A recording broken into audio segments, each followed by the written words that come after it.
morning and welcome to yet another video log. Today I am going to be doing a Q&A video, and I hope that you guys enjoy it. I don't do these often, but I know the amount of requests that I've gotten. I got 600 people replying to me, 700?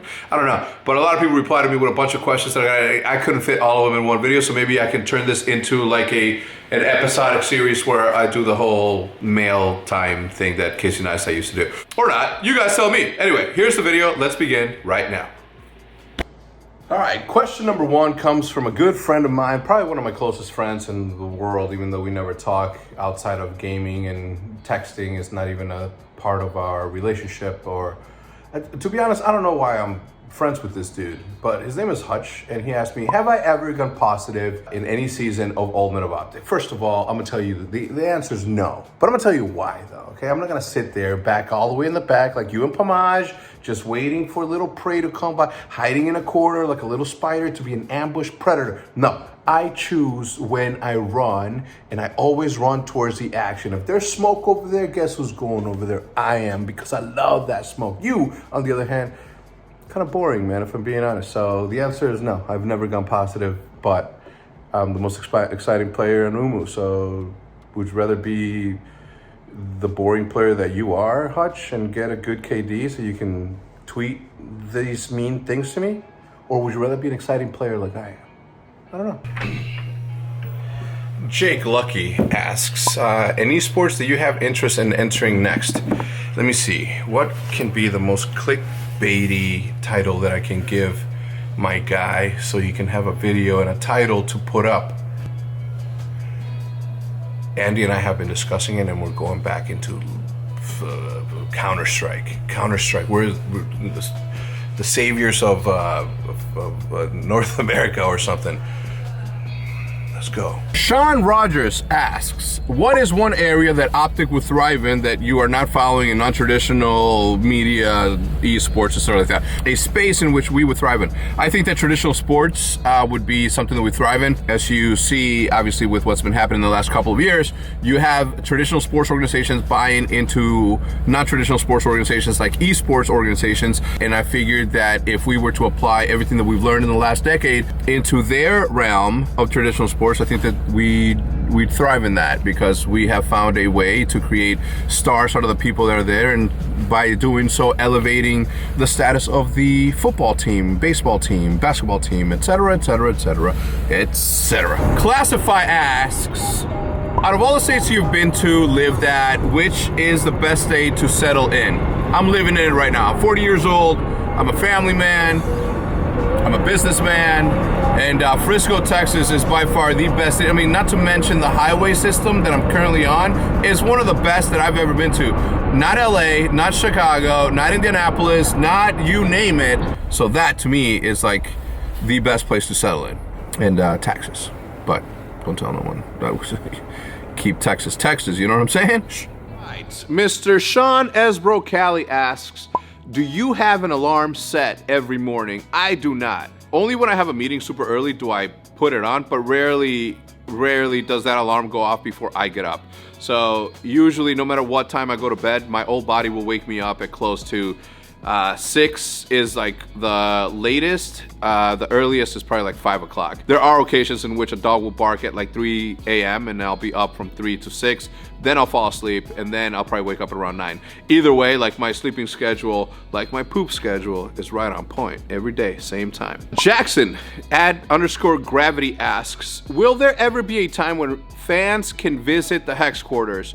Yes, if COVID wouldn't have been a thing, one of my HECZ quarters drop, the apparel drop that I would have had, would have happened here at the HECZ quarters. Maddie and I had already planned out. Josefo had some shit that he wanted to do to the background, but it was going to be like a sort of the ability for people to walk by but not get too close to this area, which is where I had it all planned out. Security guards, everything was planned. But yeah, hopefully in the future when COVID lifts, that's definitely gonna be a thing. I will probably time it with a apparel release for HECZ quarters. But yeah, that was definitely a thing. Okay, Titty asks, well, @entity is real. Oh, that's why Titty, it's entity and Titty. Doesn't matter. What are your go-to sneakers for your drip? I hate, I'm not a big fan of the drip thing. I would never say that personally. Also, what is your favorite sneaker? Love everything you're doing, and thank you for shaping a piece of my childhood and then bringing back OpTic. Thank you. My favorite sneaker ever is going to have to be probably like any Air Jordans from 1 through 6. I couldn't afford them in high school, so I sort of hated on them for a little bit, but I always wanted them.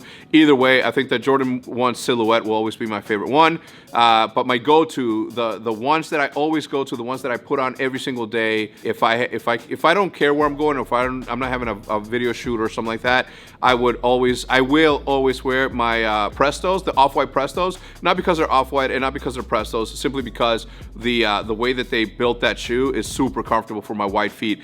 That shoe, and also the Undefeated Ultra Boosts, which are Adidas, and they're just like the most perfect shoe I've ever put. They fit like a sock, they feel like a sock, but they have obviously the cushion of the Ultra Boost. So those two are the ones that I would wear for the rest of my life if I had no other choice. From a comfort level, I think that those are the best ones, but my favorite silhouette of all time will have to be the Air Jordan 1. All right, Colin Reed asks, would you consider selling your graffiti art on the online store? I'm conflicted about that. I've always been conflicted about selling my art. The only time that I sold my art was out of pure necessity. I had to put food on the table. Obviously, I just became a father when the whole OpTic thing began, and the money wasn't coming in the way that it is, or that it eventually did. So I had to make sure that I put food on the table, which is why I was selling my art for like 40 bucks, when obviously it's way more. Or back in the day, if I had a gallery or whatever, it would have been gone for way more. But I felt that it was easy enough to do, people would enjoy it, and I had fun doing it, so 40 bucks got you the whole thing. Would I ever do it again? If I do, I wouldn't sell originals. I would sell prints, which are just as good as originals, if not better, sometimes because of the color. But yeah, that's definitely a possibility. Zaddy Allen, will OpTic as a company ever go public? Well, Alan, first of all, I spelled capital O, capital T in OpTic, okay? Have respect for the big T and for big T. Would I ever go public? I don't know, maybe, I don't know. I don't know what the future holds. As long as it keeps me in control, I think that that's the approach that I'm gonna take for everything that I do in the future. The Todd Father asks, aside from brick drops, what's an idea from the past that you've had, just never pulled the trigger on, and what held you back? Money is always a deciding factor on anything that holds me back. Not time, not ability, money, resources. The ability for us to sort of nimbly move around the space is something that I've always lacked, but it's a lot easier now. So I don't have something specific. Well, I do, but I can't say it, obviously, because other people would jump on it. But nonetheless, that's all changing, obviously, because you know how it goes. But not least, we have Austin D asking, what does it take to truly be an organization owner? Selflessness and your ability to roll with the punches, because this thing of you owning your own business, and this thing of you sort of having all these people working with you on this vision, is a responsibility that is not for the lighthearted. And you have to put everything, including the brand, in front of your own personal interest first, just so that the company and the vision and the culture behind your company can continue to thrive and be what it is. It's that simple. If you're selfless and you put everything in front of you, you will have a successful company. Simple. Anyway, that is gonna do it for us today. Thank you so much for tuning in. If you guys enjoyed this episode of Q&A and you guys want to continue to go down this path where I answer your questions that you ask, I think that we could do it like once a month, once every 2 weeks, maybe even once a week. It's up to you guys. It's not really up to me. I'm here to work for you guys in the entertainment side of things. Either way, I just left a meeting, as you guys can tell. I switched over from where I was wearing this morning. Now I have to go home and prepare for the Old Men of OpTic matches. I am streaming, and I will start streaming. Well, I am starting to stream, so if you guys want, go check out twitch.tv/HECZ.